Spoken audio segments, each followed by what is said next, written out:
Hello. Oh, hey Thomas. Hi Marielle. Hi. Welcome. Well, I see you guys there, but it shows. Oh, there's the number. Okay. I was like, but it was showing 0. Hello. Not the bees. Of course, the bees. It's all about the bees. Hi. Audrey? Hopefully I said your name right. Hello. What's wrong with the bees? Hey, Kimberly. What's up, you guys? I have a fun little game planned. I'll just wait. I say fun little game. I always think it's a fun little game. We'll play our game in a second. Just give everyone a second to pop in. How is everybody's weekend? No, it's not normal. We do this on a Sunday, but your girl had to close at work last night, so I could not do this last night. Very weird to be here on a Sunday. Feels wrong. Didn't read the book because it reminds you of Colleen Hoover's book covers. So you didn't read it because it reminded you of Colleen Hoover's book covers? Thomas. Okay. I mean, that's your prerogative. Feels like a strange reason. Oh, hello, Cameron. Okay. Feels like a strange reason to not read a book, but okay. I feel like I can't say anything bad about Colleen Hoover because she like keeps the lights on at Barnes and Noble right now. So okay, there's a few here. Let's play a game really quick. This one's gonna be a little bit different, but it's one of those that it's like I feel like anybody can win. And I think it's going to be kind of easy. It's going to be guess the page count. So I'm going to show you the book. Like I'll show you like the sides or whatever so you can see. And everyone is going to get one guess. Like guess the page count and whoever is closest gets the point. I'm only counting one guess. So if you put a million answers, I'm only going to count your first one. Just get something to write with really quick. Anything at all. There we go. Okay. So I have 3 books here that I will show you. I guess I can show you like what the books are. I don't think that's going to help you unless you're going to try and Google it. But actually, let's make this a little bit more interesting. Let me do a timer. I want all of your guesses within 60 seconds.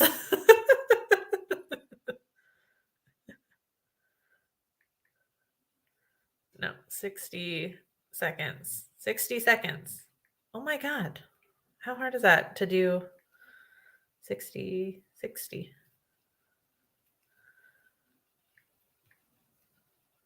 Maybe not.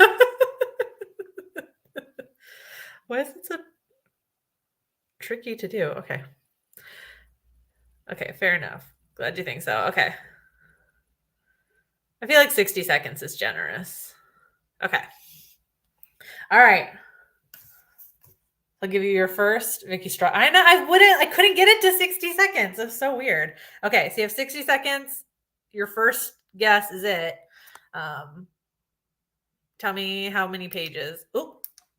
Tell me how many pages this book is and go. Here. I mean, I can show you the title in a second, but give me your best guess. That's the book if you wanted to if you wanted to see it, but 60 seconds might be too long, actually. That's so slow. Wow. Okay, there's only a few of you in here. So once it's in, we're gonna bring the timer down a little bit because it's so slow. Oh, I see what happened. I set it to 59 minutes. It's a real struggle. Okay. Okay, everyone, it looks like everyone's guess is in here. Okay, so let's see. I don't even know the answer. I really struggled with that timer. I set that to 59 minutes. How did I do that? Don't know. Okay, let's see who is closest because I don't actually know either. All right.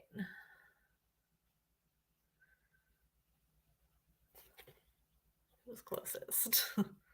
Okay, closest was. Oh wait, math. No, Kimberly would be closest. Okay, Kimberly was closest on that one. The correct answer was 244. Nicely done. Okay, now I have it set to actually 60 seconds. It was a long weekend, okay?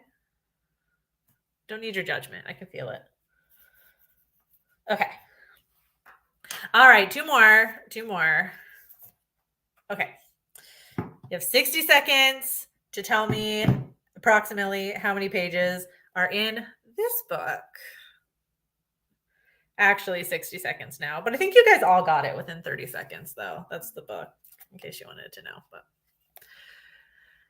how many pages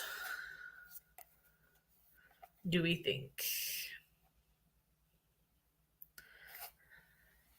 Hit me with your best guess. 32 seconds, 31, 30 seconds. Although it looks like most of you guys, I think most of you guys are all in there. I'm just going to take a little peek. Please tell me the pages are numbered. Oh, good. Okay. Got worried for a second. Okay. Pause. Okay. Who was closest? Well, you guys were all really close. Okay. That would technically be closer. And I have to do math. Oh, actually, whoa, Marielle, you're scary close. Okay, Marielle won that one. Correct answer was 169. Wow, nice guess. Oh, that's okay. If your dog is judging me, that's fine. Nice. I don't know if you had the book next to you or something, but good job. Okay, one more. Let me get my timer ready. It's gonna be a struggle to get this one. Okay. Try not to give you guys a head start. Okay. Why would you choose a math game? I don't know, man. I was trying to think of something different. I feel like I tried to make the creepy book club games book related, and it's hard to not do the same game over and over again. Okay, last one. All right, 60 seconds. Tell me how many pages are in this book.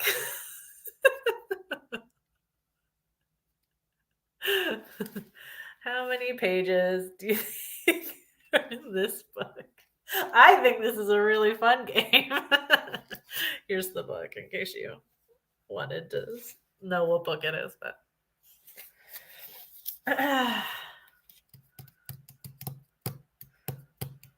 got about 30 seconds left.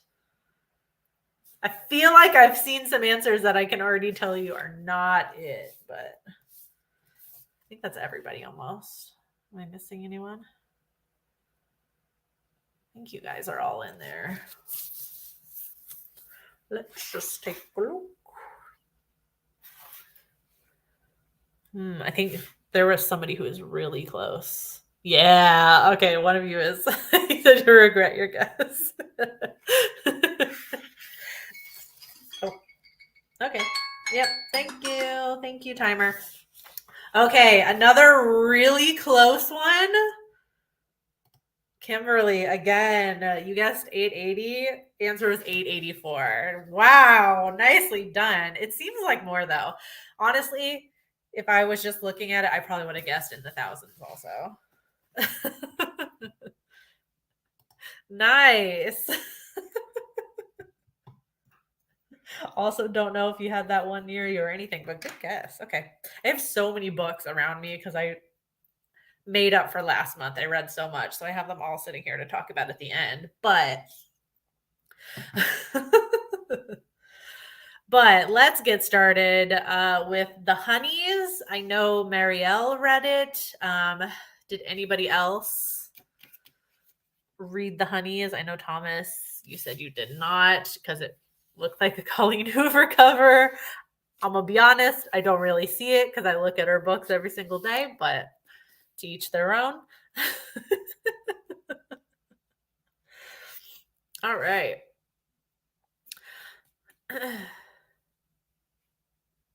I know Maddie Galloway's a fan. I thought Stephen King, ooh, jump scare. Oh, you read it last October. Okay, cool. Hopefully you remember a little bit. Started it Friday night. You finished it an hour ago, Maddie. Wow.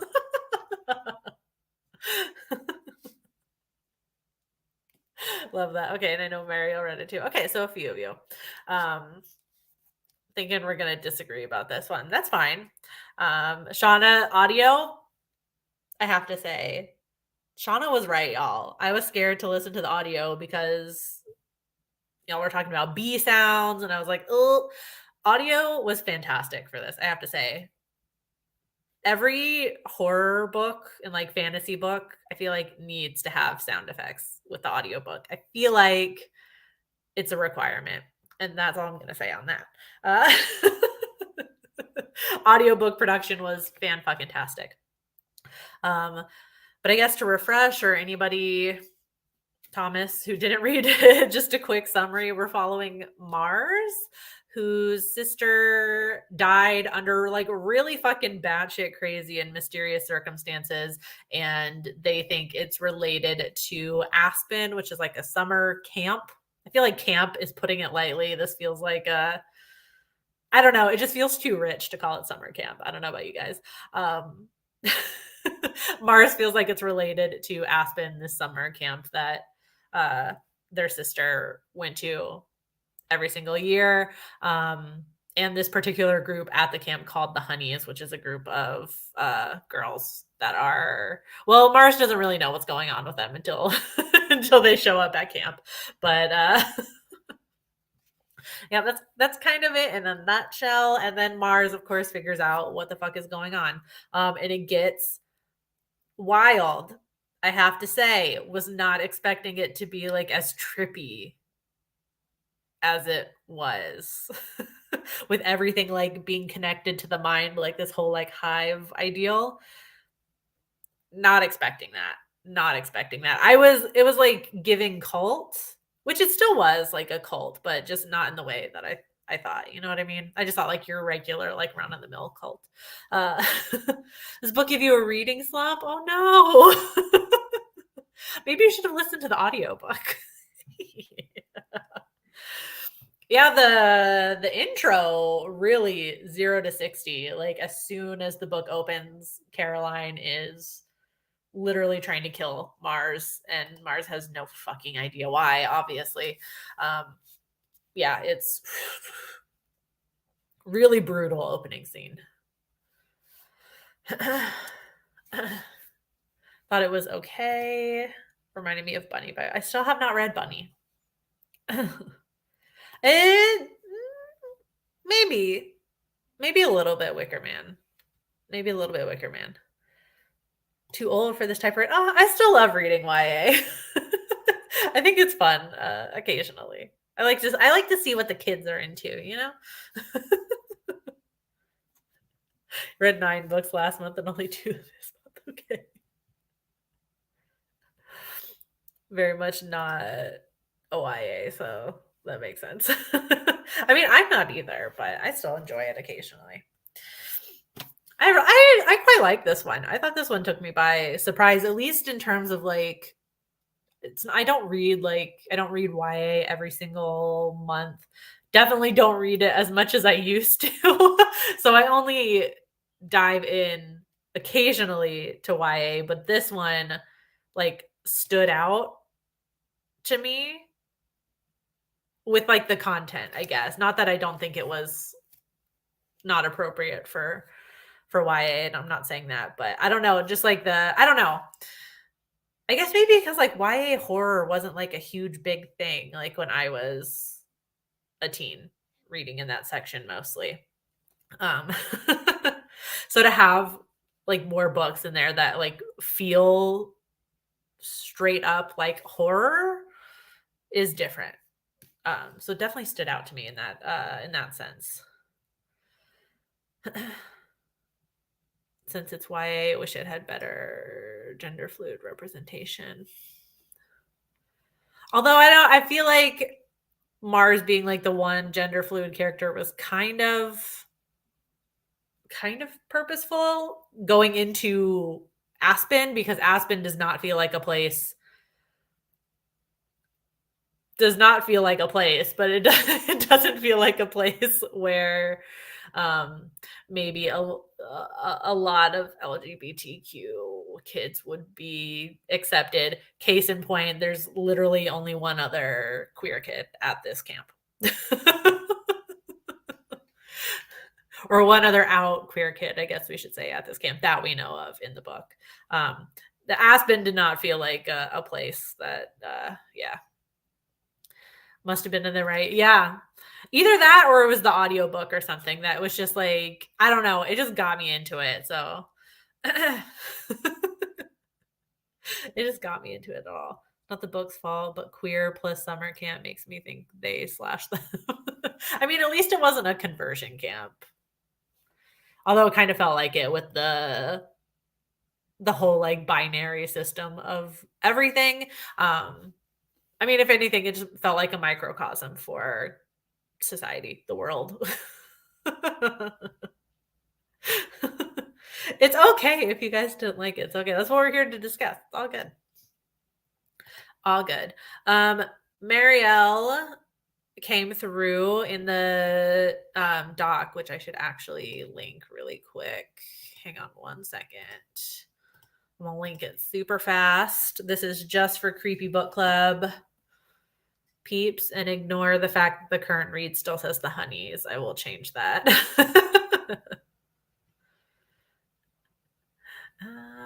Here. I gotta remember to drop this every time we do these. Actually, let me drop it in here so I can pin it. Here we go. So that's for you guys to like drop notes and things like that all throughout the month if you want to. So I can kind of like jot down your guys' like discussion topics so we can make sure we get through everything. So feel free to pop in there at any time, drop your notes about whatever we're currently reading, and I'll make sure it gets covered during the streams. It's all good, Maddie. Don't worry. Don't worry. I think I forgot to put the link in the chat last month though. So, but Marielle dropped us with a lot of themes. I pulled like a discussion question or two out of your notes just to talk about some stuff. Oh God, I'm clicking everywhere. Notes were more like venting this time. Yeah, your first one. You said, can we not read a book about grief? I feel like that's, I don't know. I just feel like in the horror genre, that's always like not always a theme, but it's like a super common theme. I guess because like horror tends to deal with people dying a lot. I don't know, but yeah, I don't think we've consciously set out to pick so many books about grief, I guess, but it just kind of happened that way. Just kind of happened that way, which is a main theme in this, as you put in your notes. Sorry. Sorry. It wasn't intentional. It wasn't intentional. I think it just kind of happens with horror. I think it just kind of happens. So yeah, that is a big theme in this book, grief, particularly with Mars losing their gender fluid sister. And they are twins. Do I remember that right? Or was it just one of those things where it's like they're like twins, but they weren't really? Kind of hoping it says it on the first page or something. Were they for sure twins? Yeah, twins. Okay, thank you. That's what I thought. I just couldn't remember if it was. Yeah, I just couldn't remember. Yeah, I do love a good twin story. Then you get that like the mental connection makes a lot of sense in the book. Because you hear that a lot. I don't know if that's true. I'm not a twin, and I don't personally know anybody who are twins to like verify if that's like really a thing. That like twin connection, you know.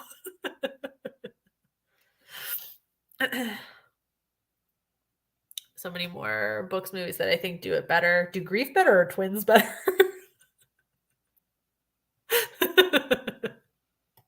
Hi, Mindy. Do grief better or twins better? I think Mars is referred to as he, him too. Yeah, they're gender fluid. So I think at one point Mars is literally like any pronouns, which fair.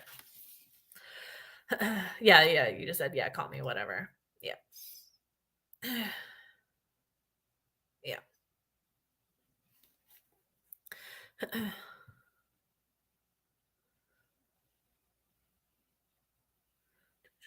Sorry, but that. Yeah, but it's by the camp though, because they're forcing Mars into this box. But I think the character says that at some point. I know that's in the beginning of the book somewhere, right when they get to camp. Because they ask Mars to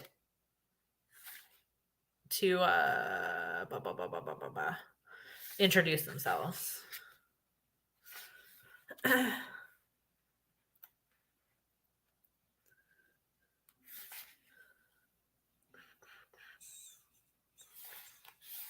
Am I going to find it right away? No.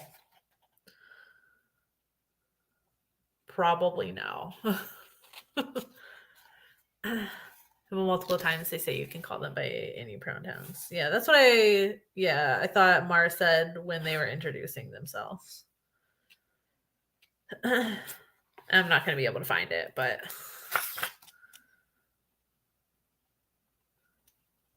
it was somewhere in the beginning, right at the beginning of Aspen, but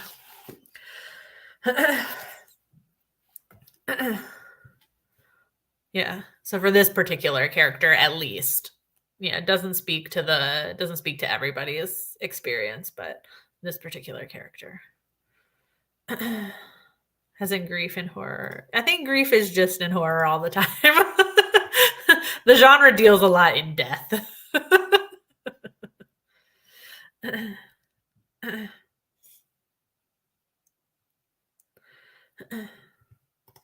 Yeah, it's just this particular character in the book.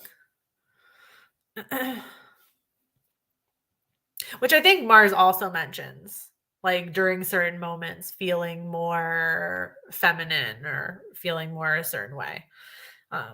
It's not like the fact that Mars is gender fluid is like a main part of the story, kind of, but it's not like the point of the horror, I don't think.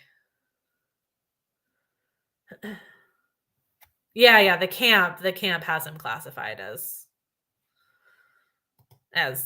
a boy because that's the way their camp operates. You got to like force yourself into a box. Like again, like I kind of mentioned Aspen to like access this like microcosm for our society, where they're, forcing you into a box.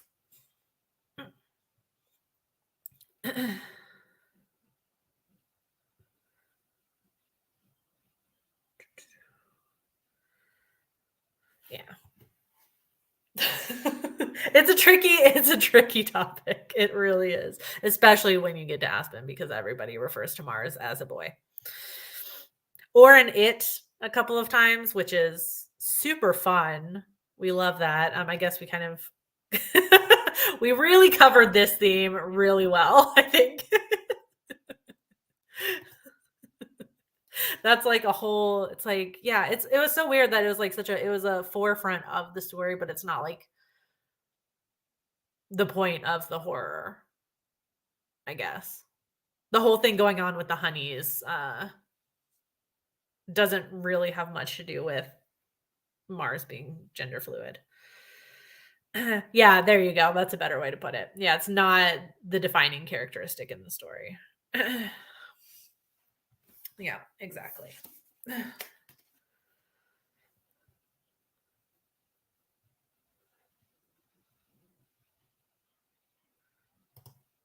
It's literally part of the story, Marielle. You're all good. Not turning it into a lecture. Yeah, but it's part of Mars's character. It's part of the story. Yeah. And that's the whole point of a book club is to talk about it. That's the whole point. Which is kind of where it feels like they slash them, you know. It's a little icky. It's icky. But then you get to see, like, again, in this kind of microcosm that Aspen is, Mars, like, kind of just like deftly, like, not, I'm gonna say like infiltrating, but like interacting with the entire camp, which I feel like is I don't know if that was like an intentional, meant to be like an intentional, like, representation of gender fluidity in a weird way, like by showing how Mars can, he succeeds at some of these things that like the boys side of the camp does. And then, fits in occasionally. There are moments where the boys of Bear Cabin or whatever the fuck it, fuck it was. I think they're bears or something, right? Bear Lodge or whatever, where they accept Mars when they excel at certain things like the fencing, and there's certain things occasionally where they accept Mars, where he's more performing this like masculine thing, like being good at sports and things like that. But then Mars also so easily fits in with the honeys and like the girl side, if we're gonna call it that.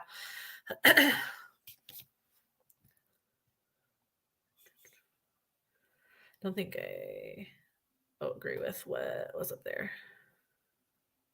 I feel like it was his entire character that and sad about their sister. Yeah, well, grief was, yeah. I mean, grief is the whole driving force of this, though, because what Caroline did was so crazy and obviously so unlike her, which we know from Mars. Obviously, that their sister is not a homicidal maniac. But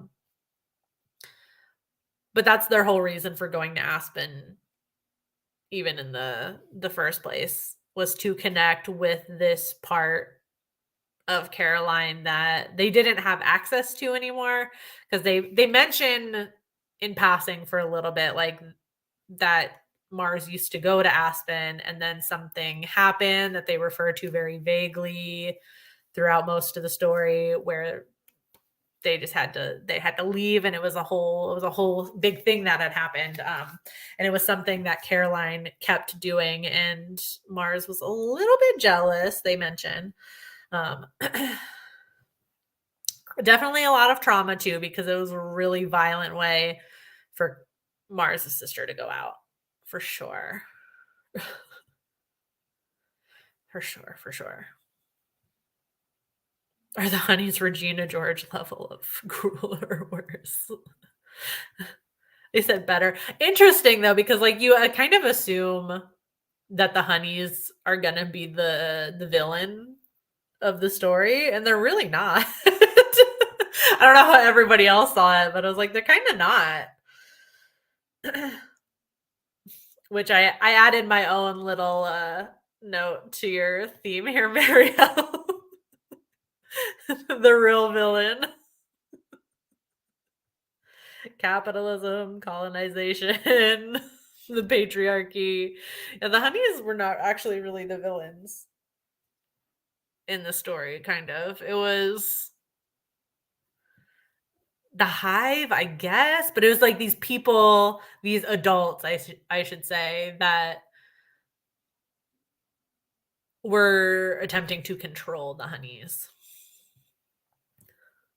Ooh, that's a really good comparison, actually. Like the honeys are the dance troupe, and the real villains are the ones pulling the strings, aka the teachers, the dance instructors in this Suspiria comparison.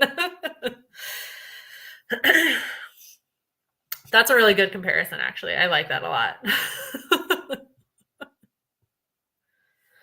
I like that. But yeah, the honeys aren't actually the villain, which I thought was a fun twist. This whole time, like every time Mars was like interacting with the honeys, I'm like, oh, watch out. Like everything seems like so perfect and put together. Like it's the most idyllic thing. Like their whole like cabin aesthetic and how they prepare all these like fantastic meals and things like that. And I'm like, oh, things are gonna like, I'm already on the edge of my seat. Because it feels too perfect. But it kind of turns out that's just like how they, I don't know, that's how they interacted, which I thought was kind of nice. And it turns out they were being used essentially. No, I don't think you're reaching at all, actually. That was a really good comparison, I think, to explain like what the honeys are a little bit. Definitely understood the reference. Reminded me of our previous read, Hyde, but Hyde did it better. Yeah, Hyde. Yeah, I agree. I think Hyde got was a lot more nuanced, I think, in the conversation about, again, like capitalism, colonization.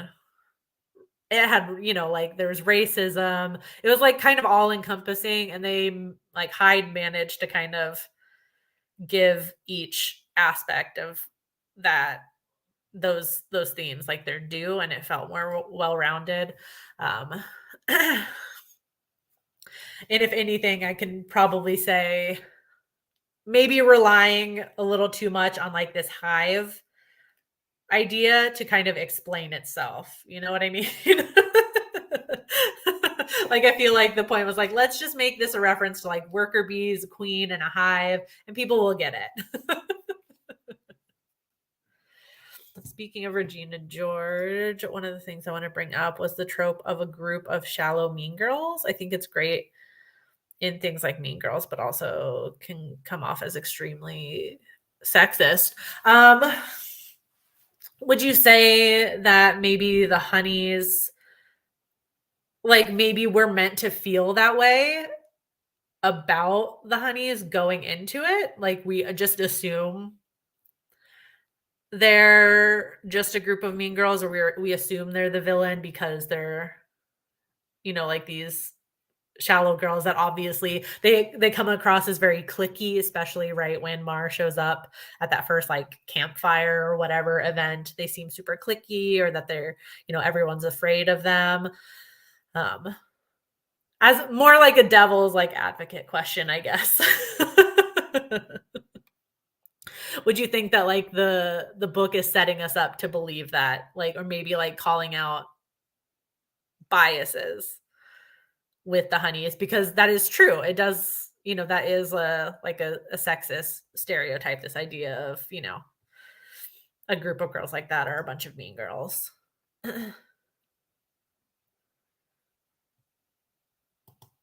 Two of my favorite books ever I came to know thanks to Creepy Book Club.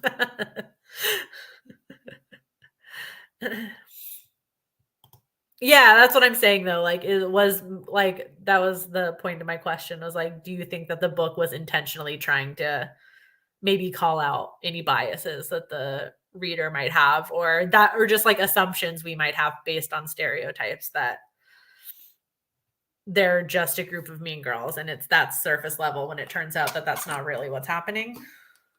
I don't know if any of that made sense. I'm super tired. Those moments where you feel like you're just talking and it's like your mouth is working and sound is coming out, but I don't know that my brain is connected, to be honest.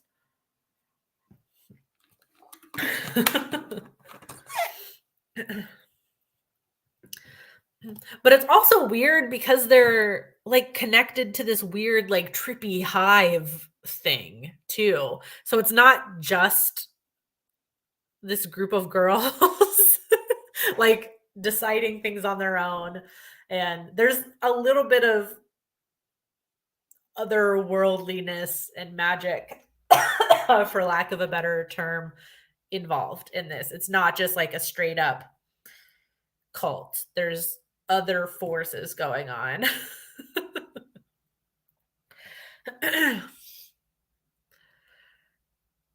So it's hard too because you can tell at the very end of the book, Mars also acts a little bit differently. Like they're self-aware that they're not quite themselves anymore at the end. So I guess maybe you could imagine that the honeys also have that same awareness. I don't really know.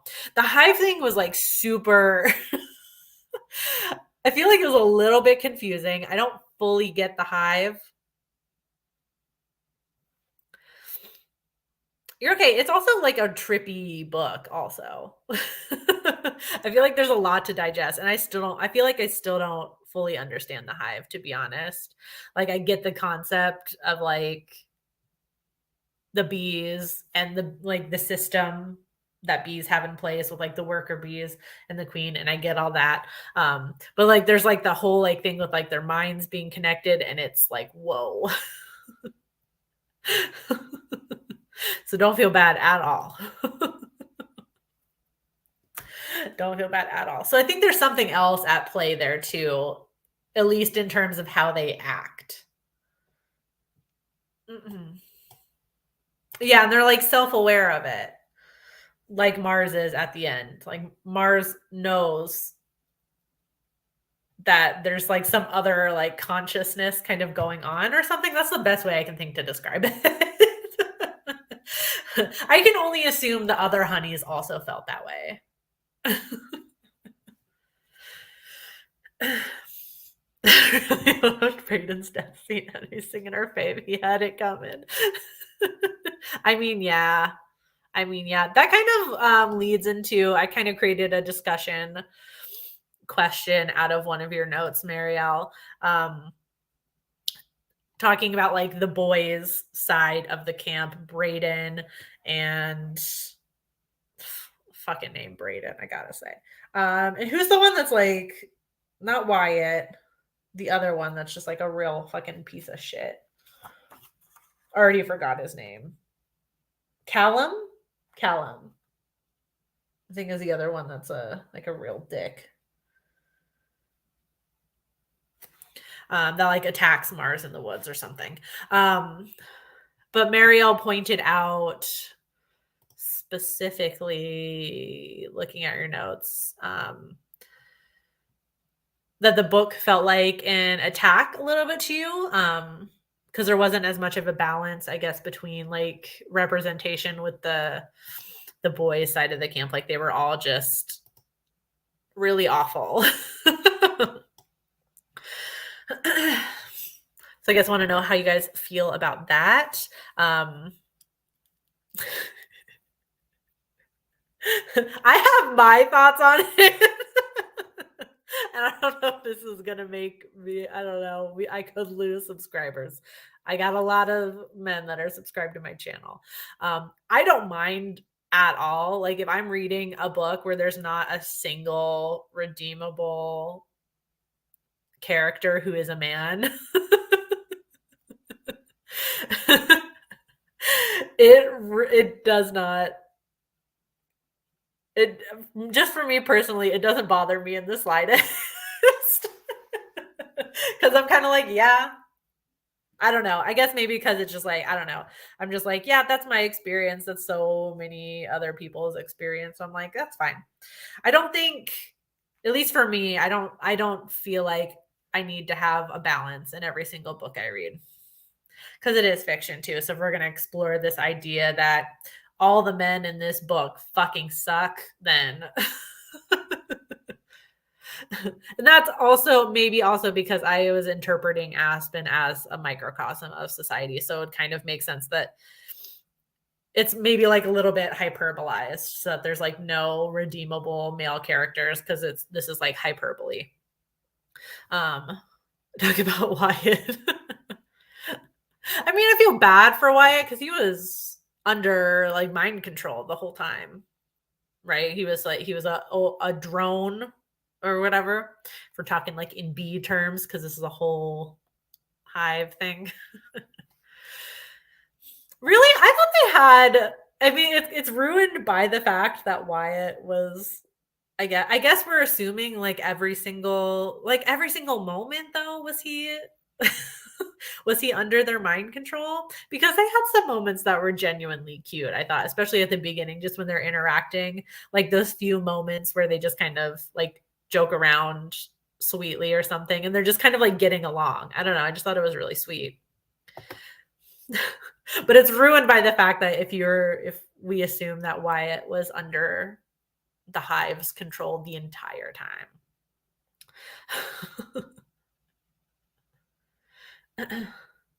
Ah, okay, not a big fan of romance at all. I do agree it doesn't need to be in every story. I'm fully on board with that. Fully on board with that. And I get you could argue too that it's maybe like a cheap, like just kind of like low hanging fruit, kind of kick to the stomach feel when like the love interest turns out to be a villain. Um, that's kind of like a cheap thrill a little bit, like it's going to get you to gasp because you're like, oh, they were cute. But when you think about it, you're like, is it really needed? Why it could have just been a friend that Mars grew close to, and it would have, I don't know, would still hold kind of the same weight of that betrayal when he found out that Wyatt was part of the hive, somebody who he was growing close to in any capacity. I guess it's too bleak. That's an interesting point though. We might disagree a little bit on this too, Marielle, but it's a really interesting point. I guess also because millennials also grew up in a pretty fucking bleak world. At least I can say millennials growing up in the United States. I'm sure it's the same in a lot of other places too. But especially like Gen Z and I guess like Gen Alpha, the generation that's kind of growing up now. I don't know. There's a lot of bleak stuff going on in the world too that I wouldn't be surprised if we saw a bit more bleak YA horror or bleak YA books, period, coming out of this. Like if we're talking about horror and its reaction to what's going on in the world at the time, I feel like it's going to be like a natural extension that this just might be something that we see more often. It'll be interesting to see if that becomes a trend. Didn't have a problem with it. Seemed to have been Mars's experience. Yeah, it felt relatable to Mars's experience also, especially if we're talking about like grief and trauma as being major themes also.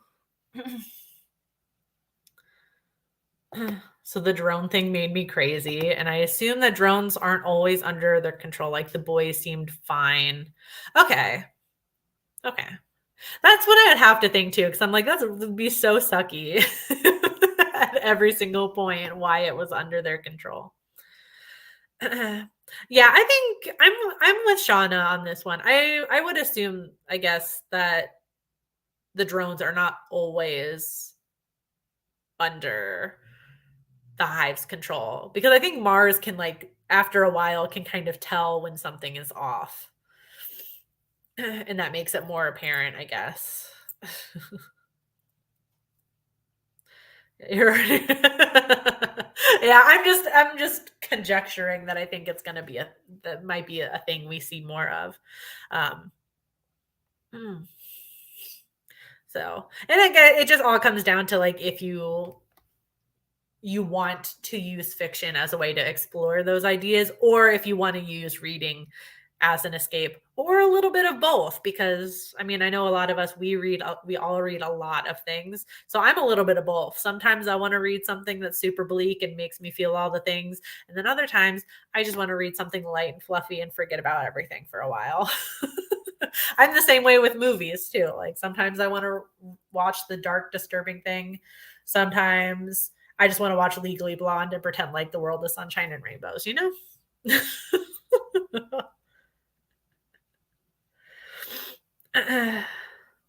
So then why the hell doesn't he stay with the ending with Wyatt, I kind of assumed that Wyatt could feel like something was different with Mars, which there is. There's like this other kind of consciousness, I guess, in there, like the hive, just like the whole hive being like in Mars a little bit because Mars is now the queen bee.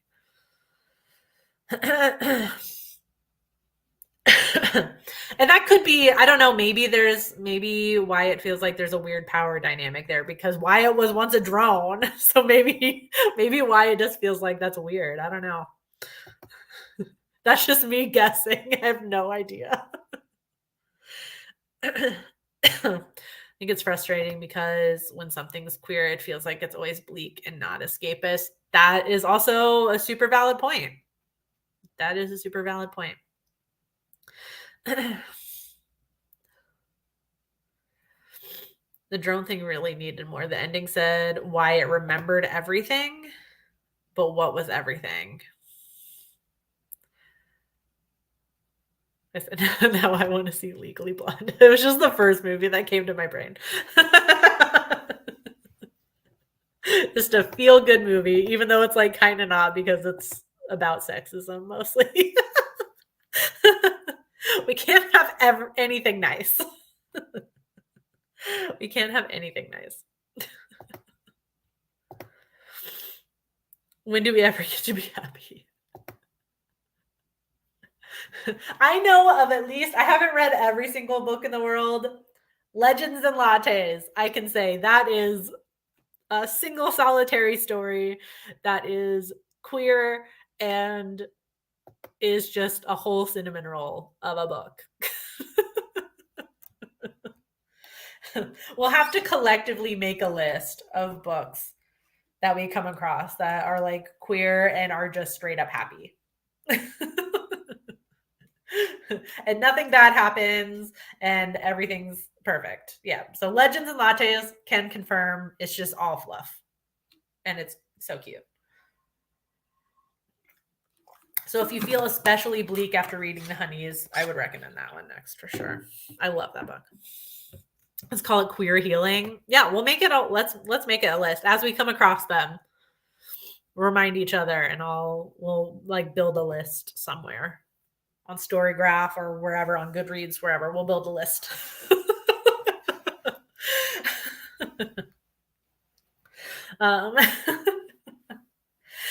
Any other? Oh, I had one more discussion thing. I don't know. I kind of made a little discussion quote from Marielle's notes again.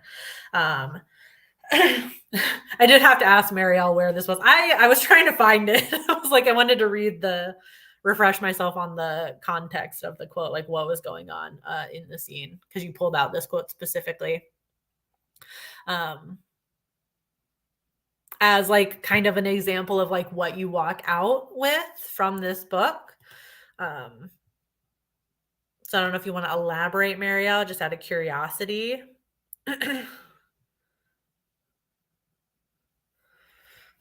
Because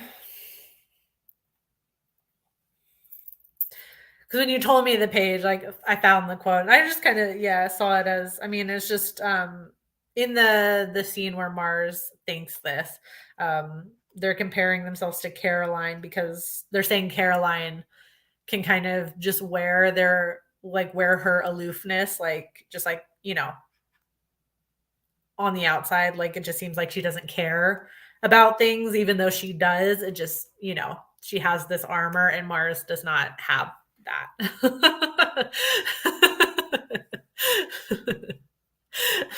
So Mars feels like everything that they want is very visible on the outside. That's how I interpreted this quote. That's all I wanted you to elaborate on, because I was like, oh, I didn't like, I guess I took it so literally because I was like, oh, in the scene, Mars is just talking about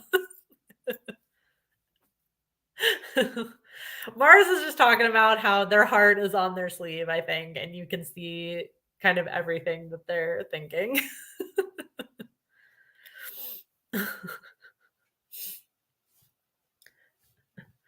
Book made me feel unlovable. Oh no, I'm sorry. I'm sorry we had such different experiences with this book because I had a fun time reading.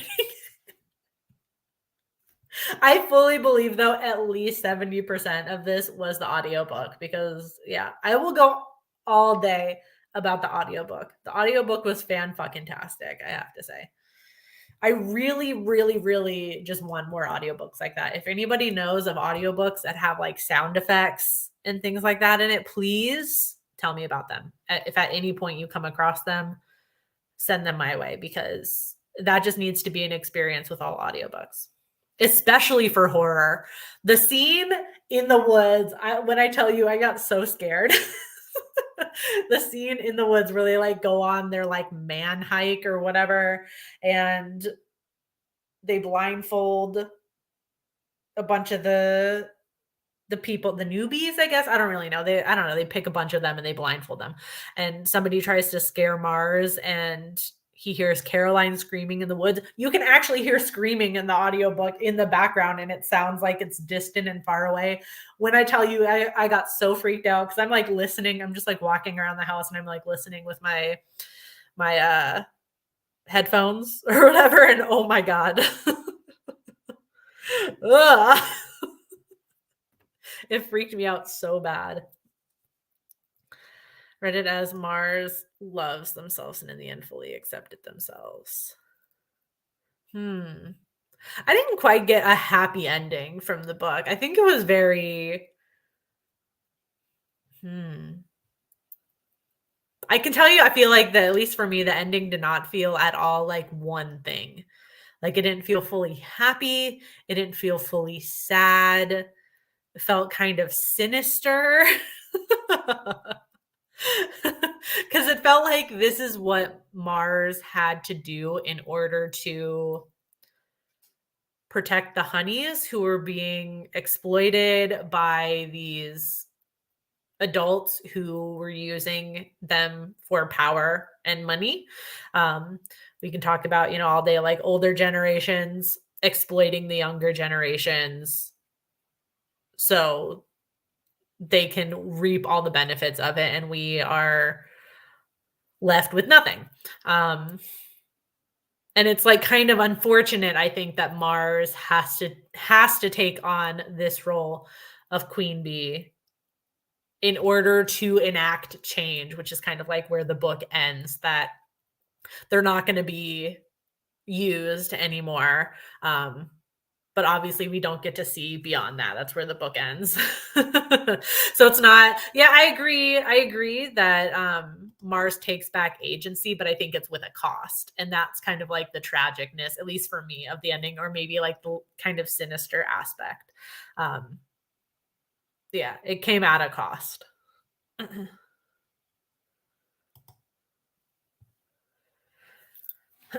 Frustrating to me that the novel didn't fully explore the main character's wealth privilege. That is true. Mars talks about how the privilege of people at the camp, but doesn't acknowledge it in themselves. I think you're 1,000% right on that for sure. Mars very much feels like they're looking down their nose at everybody at this camp. Yeah, while also not acknowledging the fact that their parents are super rich. Yeah, for sure.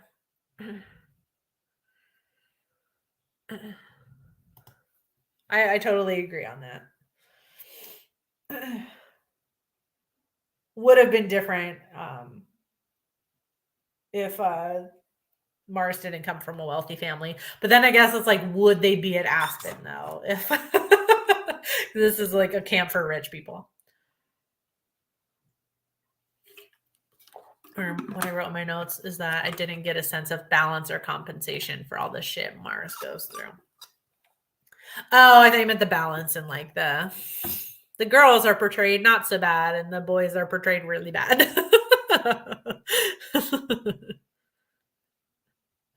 Yeah, because Mars has to go through a lot of shit to get any agency back. Yeah, that's the like kind of sinister aspect. I think it's like a bleak outlook to a bleak situation.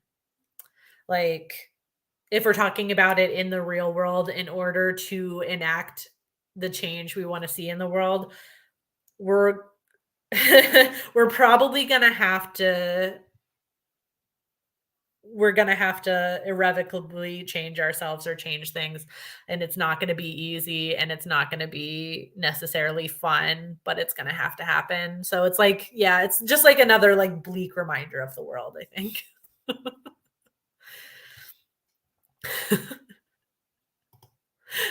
Overall vibe is it's bleak, which is so funny because I read another like really bleak book this month and did not have the same feelings towards it as I did this one. I if I had to choose between the two, I would read The Honeys again in a heartbeat. The Crucibles was kind of a cool audiobook. So it's a play. Oh, nice.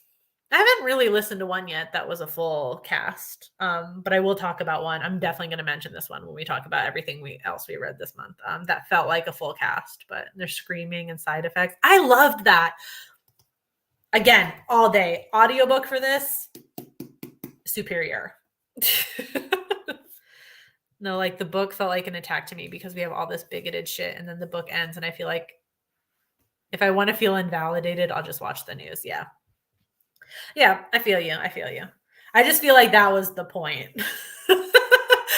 which I know is not going to make it any better. And I'm sorry about that, but I think I'm feeling that was kind of the point. Yeah. Unfortunately, the book reflects the real world a little too well, I think.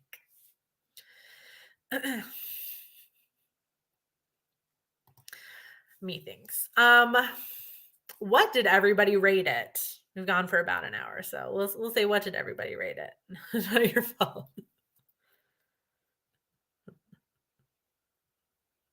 Dividers and American Gods. Oh, I just straight up I just read American Gods that was um before everything had an app for audiobooks. When I read American Gods, it was a very long time ago, but I should reread it though and maybe listen to it with the audiobook. That's not a bad idea. I gave it 5 stars. I gotta say, probably because again, I was really high off of that audiobook. I was buzzing. I was buzzing after the audiobook, I gotta say. I thought it was great. And again, I thought it was just really different from any other like YA book I've ever read in terms of like the tone. So I think it just like impressed me for sure. Um, I've not read every single YA book out there, but my YA heyday is behind me. But out of the kind of more recent ones I've read, the more modern ones, this one stands out for sure in terms of like theme. I was buzzing. I was proud of that. I was proud of that. The audio makes it so much better. And I do have to say, if I could just again, there's just something about like good book design that really gets to me. I was also you can win me over with like textured paper any day. Like the beginning and ending like kind of pages here that's like the honeycomb pattern and it's textured. Bitch.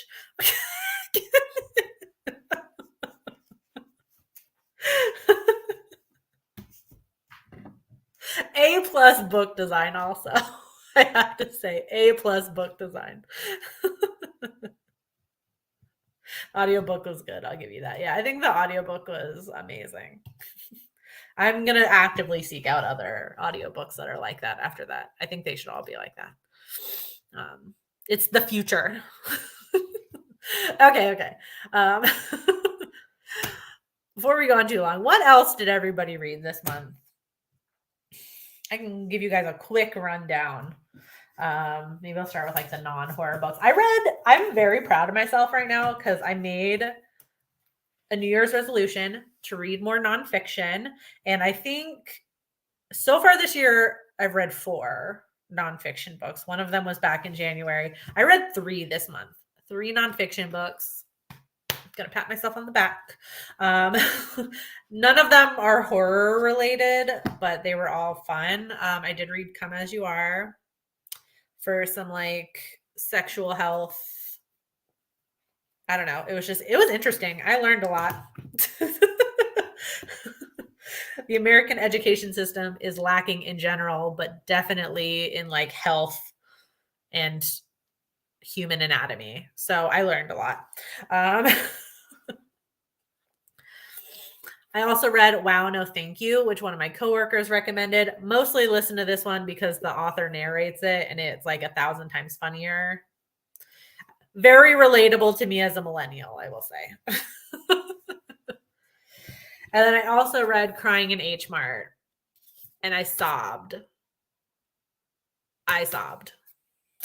This will help me at work though, because people come in now and ask for books that made me cry. Like they'll come in and ask for recommendations specifically for books that made you cry. Oh my God. I was like 7 pages in and I was sobbing. It's a memoir about a girl who lost her mom to cancer. So you can see why it hit me hard, but I loved it. It was fantastic. Horror books. I read the latest Junji Ito we got at work, Tombs. Love a Junji Ito moment. Exquisite Corpse was the other bleak one I read. I don't know if anyone here has read that, but you thought The Honeys was bleak. Oh my God. I felt like nothing was right with the world when I got done with this, but like not in a fun way, because like Tender is the Flesh also gave me those same vibes. Like the world is terrible and everybody sucks. But I like mostly enjoyed reading that. This one was that same feeling that I was like, I just felt terrible. Also sick to my stomach. Actually kind of like Tender is the Flesh also. Like genuinely sick to my stomach. There were points I had to stop reading this because I thought like I might actually make myself have to go run to the bathroom and puke. I read Fantastic Land. I gotta say, audiobook for this one. There was 2 narrators. It felt like a full cast. I've never heard narrators just like have so many distinct voices. I genuinely thought this was a full cast of like 20 people. It was bar none some of the best narrators I've ever heard. Also a really fun story. And it takes place in Florida. It's a Florida horror book.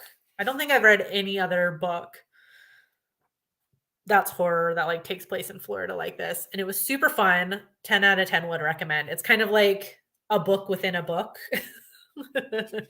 So the novel is Fantastic Land, but as soon as you start, there's like a fake author's note and things like that because you're reading a book about this like tragedy that happened at this theme park. It was amazing. Also read Nothing But Black and Teeth. Was way too short. It was good, but it was just like I don't know. It was too short. I needed it to be longer. I feel like it ended way too quickly. Like they started off something good and then it was just like an abrupt ending and not a fan. And then finally I did read Scorched Grace, Marielle. I read the Queer Nun book and I watched the Queer Nun movie. I gotta say this book was better. They're not related at all, but the book was better. Love a tatted up, chain smoking, queer, crime solving nun. I can't think of any other book that's like that one, but it was really good. And the way that the book is set up, like it says like a sister holiday mystery, like I hope this is going to be a series because I kind of want to feel like the customers that come into work all the time that like read John Grisham and Lee Child and Harlan Coben and all those guys religiously, like, and they follow these series that have been going, they're like 50, 60 books into these like mystery police procedural movies. And I want to have one of those, but I want it to be a queer crime solving nun. I want to be that older customer coming in to buy the 50th Sister Holiday mystery book, you know? Okay, I blacked out a little bit talking about this book, so I'm gonna see what you guys read. Read 8 books this month. How many was this? 1, 2, 3, 4, 5. No, 4, 5, 6, 7, 8. And I read 9. I'm very proud of myself. I think that's the most I've read in a month, probably since I was in high school, I think.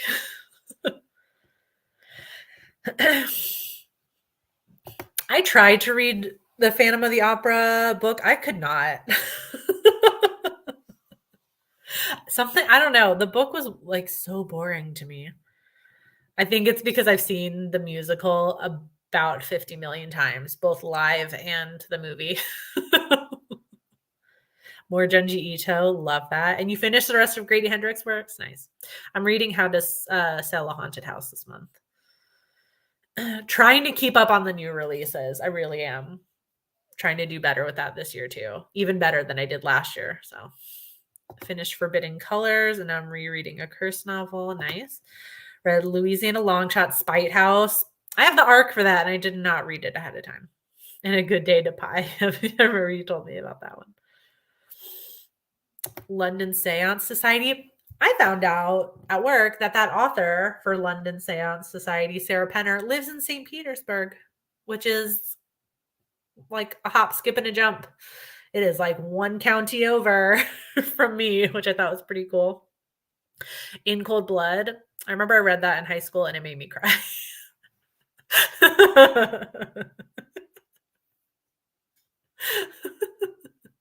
What did you think of Don't Fear the Reaper, though? I remember, I think we read My Heart is a Chainsaw for book club, no? I'm pretty sure we did. And I think we had kind of a mixed reaction to that. So I'm curious as how Don't Fear the Reaper was for you. But yeah, I'm a water sign through and through. In Cold Blood made me cry. Wild by Cheryl Strand. Nice. House of Hollow. Secrets in the Dark. Black Cranes. Wow. You got a lot in. A lot of variation too. I like that. A lot of variety. Wish Storygraph has an option to make lists and like rank them like letterboxed. Ooh, that might be something like if we should all like submit that to Storygraph. Because they're like constantly updating stuff. I don't know if it's technically still in like beta or whatever. I think when I joined it was. I don't know if it still is, but we should all just like collectively submit that. Because I would love that. Just like in Letterboxd. Yeah, to rank like an author or to make lists. You know, we can make like a queer healing list and like queer horror lists. I bet Benedetta was crazier. Kinda. They were both a little bit crazy in different ways, I gotta say. Benedetta was crazier in like a oh my fucking god, I feel like I'm losing my mind kind of way though. Don't worry, I'll give you all the gory details during the letterbox stream, Marielle.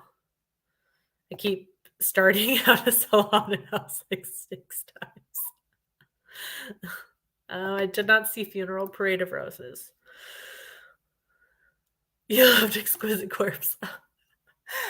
I should say, I have a thing with medical gore.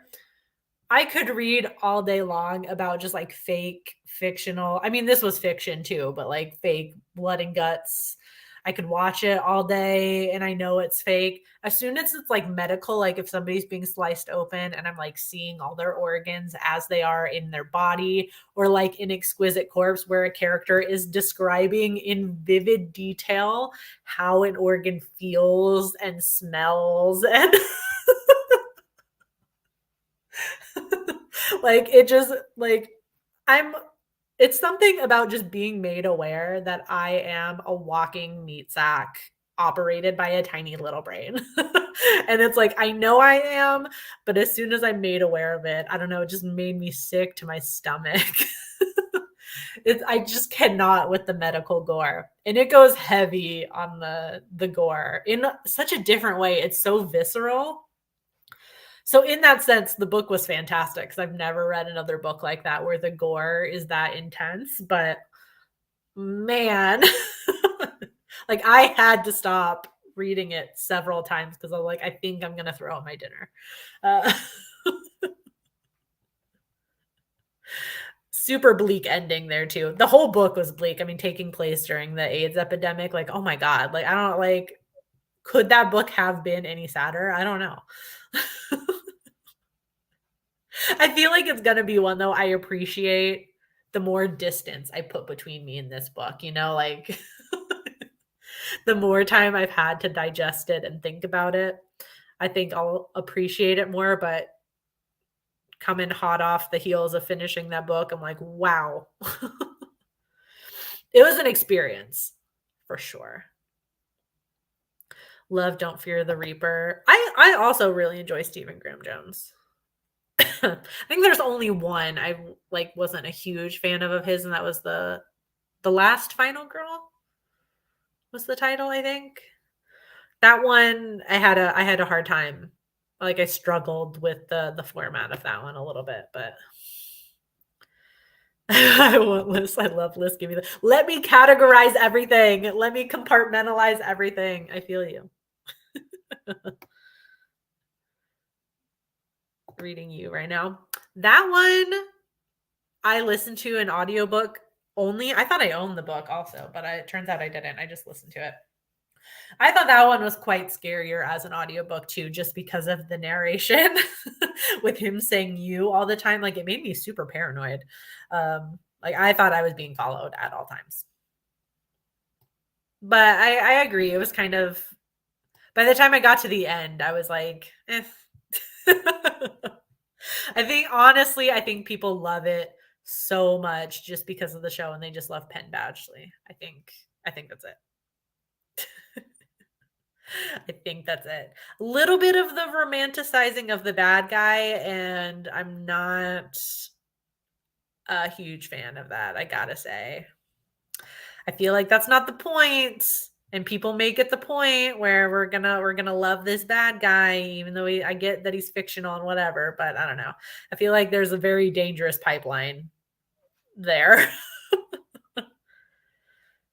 Yeah, the audiobook is super creepy.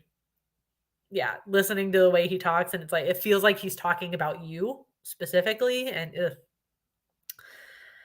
I just watched the first season. I watched it after I read the book, and I wasn't super jazzed about this show either, to be honest with you. Wasn't super jazzed about the show either, so I haven't watched it past season 1.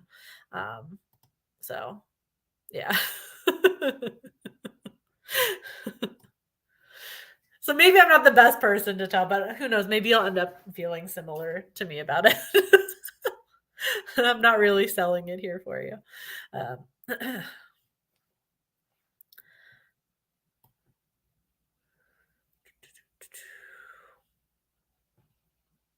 oh, you're talking about You, the sequel. Yeah, I didn't read the sequels either.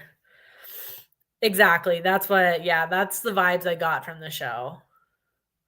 They romanticized. And I felt like I don't even know if I want to say this because I could be remembering it wrong, but I feel like I remember reading something about like the author also kind of playing into this like romanticization of Joe.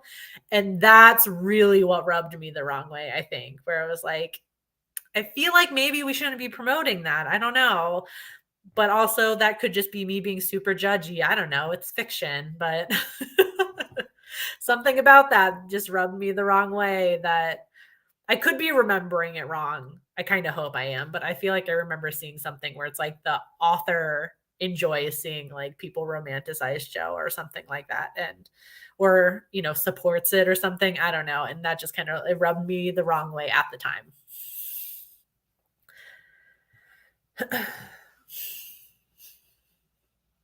I love that. That was the wildest part to me, and that's the first chapter of him escaping prison by playing dead, which is like something that's like would never ever happen in real life. It was almost comical. And then the book just launches into just being the most like bleak story ever. But yeah, the first chapter is a wild ride.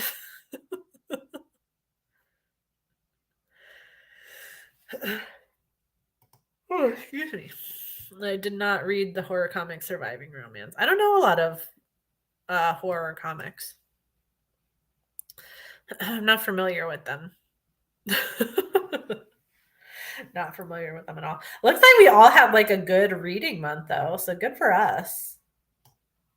Good for us. I'm glad I made up for February because February I read a single book. It was the Creepy Book Club pick, and that was it. And I was feeling really bad about myself. It's quality over quantity, but I was like, God damn, I couldn't even read one more book. So I kind of made up for it. I'm glad. I'm glad I did. Really quick.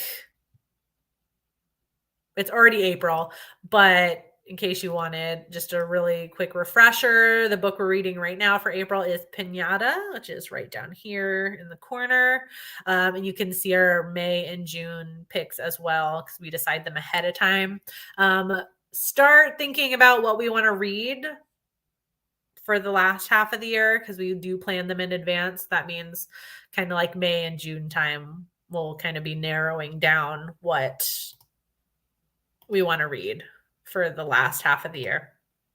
So no need to like submit anything now. If you think of something, feel free to just like shoot me a DM anywhere on Instagram or TikTok or wherever. Just shoot me an email or something like that. If you think of anything like in the moment and you don't want to forget about it, you can just shoot me a line. And then I'll ask, obviously, for your guys' input and kind of make a poll and we'll go from there. But just something to like keep in your brain as you're scrolling through TikTok or whatever and you come across a book that you think would be fun to talk about as a group. I have started Pinata. So far, so good. I'm not super far into it yet, but already loving the horror. I think the very first scary scene like had me like shitting my pants, like the imagery of it. But we'll get into it when we discuss the book. I've not read Sorrowland. Not read Sorrowland. One by River Solomon.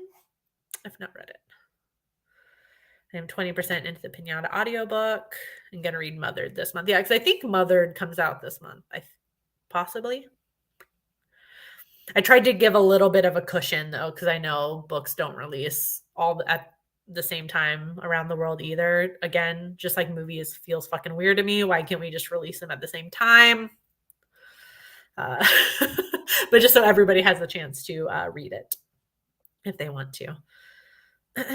When you're going to read Baby Teeth too, Zoya Stage, who I follow on TikTok, announced that there is going to be a sequel to Baby Teeth, and I'm super excited about that. Just wanted to point that out. I'm a fan of Zoya Stage. I love her so much.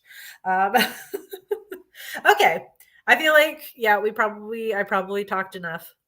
I should sign off. But thank you guys for another amazing discussion. Honestly, I look forward to Creepy Book Club so much every single month. Even if we disagree on books, it's always an amazing discussion. Case in point, this stream. So I will see you guys next month. Enjoy reading Pinata, and I'll talk to you guys soon. Bye.